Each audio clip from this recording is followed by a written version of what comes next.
அனைவருக்கும் வணக்கம். இந்த பதிவில் நாம் என்ன பார்க்க போகிறோம் அப்படின்னா, ஒரு கோவிலில் வாங்கிய பிரசாதம் குறித்த பதிவு தான் இது.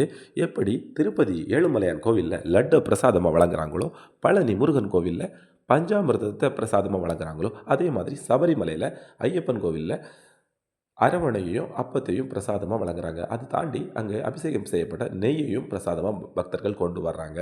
அந்த வகையில் இந்த அரவணை பற்றி தான் இந்த பதிவு பார்க்க போகிறோம்.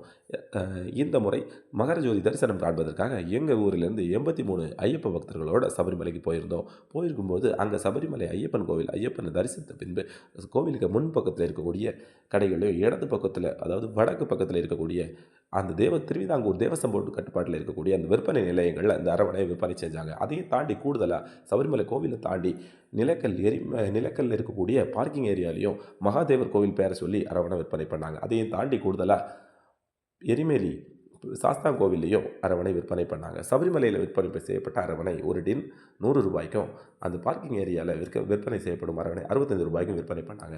ஆனால் இது ரெண்டுக்கும் மாறுபாடு என்ன அப்படின்னா, அந்த பார்க்கிங் ஏரியாவில் இருக்கக்கூடிய விற்பனை செய்யப்பட்ட அந்த அரவணை குப்பியில் அந்த சிவன் கோவிலுடைய அலங்கார வளைவு முகப்பு அந்த படம் பொறிக்கப்பட்டிருந்தது. அதையும் தாண்டி 7 நாள் அதுக்குள்ளாடி அதை பயன்படுத்துங்க அப்படின்னு போட்டிருந்தாங்க. இதனுடைய சுவை குறித்த தகவல்களை நான் அடுத்த பதிவில் பதிவிடுறேன். நன்றி, வணக்கம்.